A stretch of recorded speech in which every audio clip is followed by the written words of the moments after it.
വൈദ്യുതി പുനഃസ്ഥാപിച്ചു. പോരാട്ടം വിജയം കണ്ടെന്ന പിതാവ് റസാഖ്.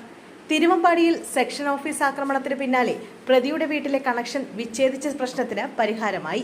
സംഭവം വൻ ചർച്ചയായതിനു പിന്നാലെ KSEB ഉദ്യോഗസ്ഥരെത്തി വൈദ്യുതി പുനഃസ്ഥാപിച്ചു. വിവാദമായതിനു പിന്നാലെ സർക്കാർ നിർദ്ദേശപ്രകാരം കളക്ടർ വിഷയത്തിൽ ഇടപെടുകയായിരുന്നു.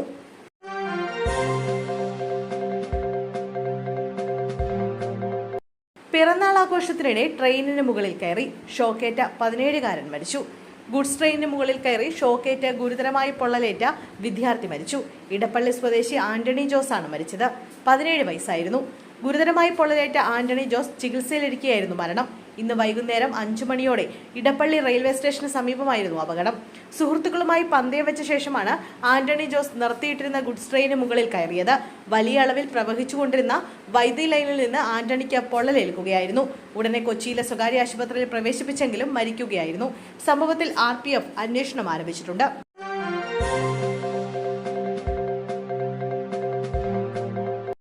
അപകടത്തിൽ പരിക്കേറ്റ് ചികിത്സയിലായിരുന്ന യുവാവ് മരിച്ചു.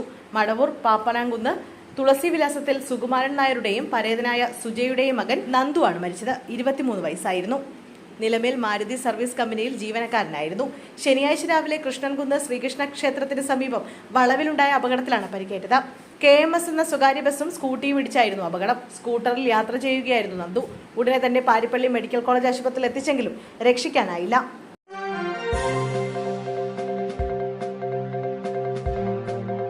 പ്രായപൂർത്തിയാകാത്ത പെൺകുട്ടിക്ക് നേരെ നഗ്നതാ പ്രദർശനം. കായംകുളം സ്വദേശിയായ യുവാവ് അറസ്റ്റിൽ. 12ാം ക്ലാസ്സിൽ പഠിക്കുന്ന പെൺകുട്ടിക്ക് നേരെ നഗ്നതാ പ്രദർശനം നടത്തിയ യുവാവിനെ മാവേലിക്കര പോലീസ് അറസ്റ്റ് ചെയ്തു. കായംകുളം നടക്കാവ് ചാങ്കൂർ പടിയിട്ടതിൽ മധുസൂദനനെയാണ് മാവേലിക്കര പോലീസ് അറസ്റ്റ് ചെയ്തത്. കഴിഞ്ഞ ജൂൺ 28-നായിരുന്നു സംഭവം.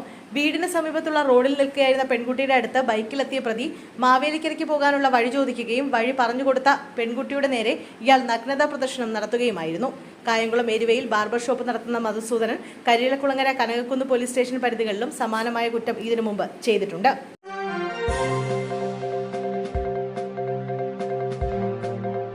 ബിനോയ് വിശ്വത്തിന്റെ SFI വിമർശനങ്ങളിൽ വസ്തുതകളില്ല. A. റഹീം. SFIക്കെതിരായ CPI സംസ്ഥാന സെക്രട്ടറി ബിനോയ് വിശ്വത്തിന്റെ വിമർശനത്തിൽ പ്രതികരണവുമായി A. Rahim MP. ബിനോയ് വിശ്വത്തിന്റെ വിമർശനങ്ങളിൽ വസ്തുതകളില്ലെന്നും വിമർശനങ്ങളെ പോലും വസ്തുതാപരവും ക്രിയാത്മകവുമായിരിക്കണമെന്നും അദ്ദേഹം പറഞ്ഞു. ബിനോയ് വിശ്വം മറ്റൊരു പാർട്ടിയുടെ സെക്രട്ടറിയാണ്. ആ തലത്തിലായിരുന്നു അദ്ദേഹത്തിന്റെ പ്രതികരണം. അങ്ങനെ ഒരു സ്ഥാനത്തിരുന്ന് പറയേണ്ടതാണോ അദ്ദേഹം പറഞ്ഞതെന്ന് ആത്മപരിശോധന നടത്തണമെന്നും A. റഹീം പറഞ്ഞു.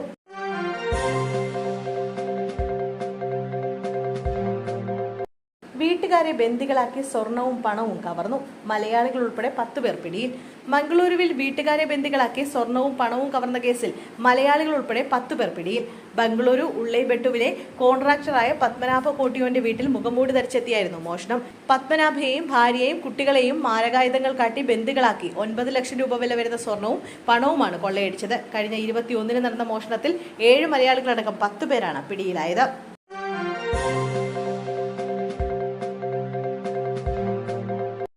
പൊട്ടിവീണ വൈദ്യുതി കമ്പിയിൽ നിന്ന് ഷോക്കേറ്റു. കരുനാഗപ്പള്ളിയിൽ യുവാവിന് ദാരുണാന്ത്യം.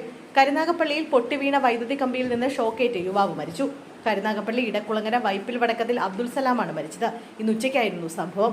അബ്ദുൾ സലാമിനെ വീടിന് സമീപത്തെ ചതുപ്പിൽ മരിച്ചു കിടക്കുന്ന നിലയിൽ സമീപവാസികൾ കണ്ടെത്തുകയായിരുന്നു. യുവാവിന്റെ കാലിൽ വൈദ്യുതി കമ്പി ചുറ്റിയ നിലയിലായിരുന്നു. മൃതദേഹം കരുനാഗപ്പള്ളിയിലെ സ്വകാര്യ ആശുപത്രിയിലേക്ക് മാറ്റി.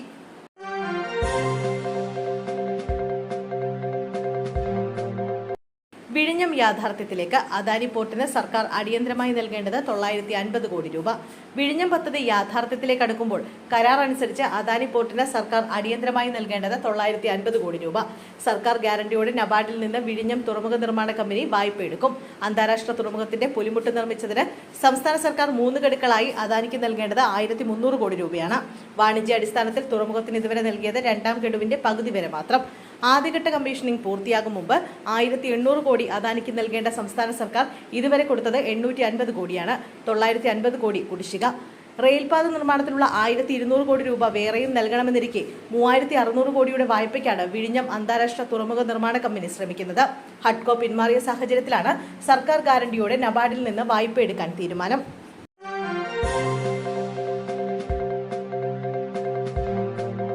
ആലപ്പുഴ ആലപ്പുഴയിൽ ഫോർമാലിൻ കലർന്ന മത്സ്യം പിടിച്ചെടുത്തു. ആലപ്പുഴയിലെ വഴിച്ചേരി മത്സ്യ മാർക്കറ്റിൽ നിന്ന് ഫോർമാലിൻ കലർന്ന മത്സ്യം പിടിച്ചെടുത്തു. ഏകദേശം 45 കിലോയോളം കേരമീനുകളാണ് പിടിച്ചെടുത്ത് നശിപ്പിച്ചത്. നഗരസഭ ആരോഗ്യ വിഭാഗവും ഫുഡ് സേഫ്റ്റി വകുപ്പും ഫിഷറീസ് വകുപ്പും സംയുക്തമായാണ് പരിശോധന നടത്തിയത്.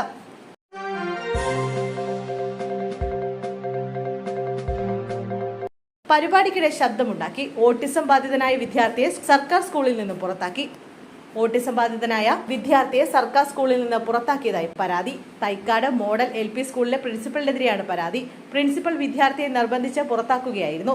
കുട്ടി സ്കൂളിൽ തുടരുന്നത് സ്കൂളിന്റെ നിലനിൽപ്പിനെ തന്നെ ബാധിക്കുമെന്ന് പറഞ്ഞായിരുന്നു നടപടി. മണക്കാട് സ്വദേശികളായ ദമ്പതികളുടെ മകനെയാണ് സ്കൂളിൽ നിന്നും പുറത്താക്കിയത്. സ്കൂളിൽ നടന്ന ഒരു പൊതുപരിപാടിക്കിടെ കുട്ടി ഒച്ചയുണ്ടാക്കിയതാണ് പ്രിൻസിപ്പലിനെ പ്രകോപിപ്പിച്ചത്. അടുത്ത ദിവസം തന്നെ കുട്ടിയുടെ അമ്മയെ വിളിച്ച് TC വാങ്ങാൻ നിർബന്ധിക്കുകയായിരുന്നു.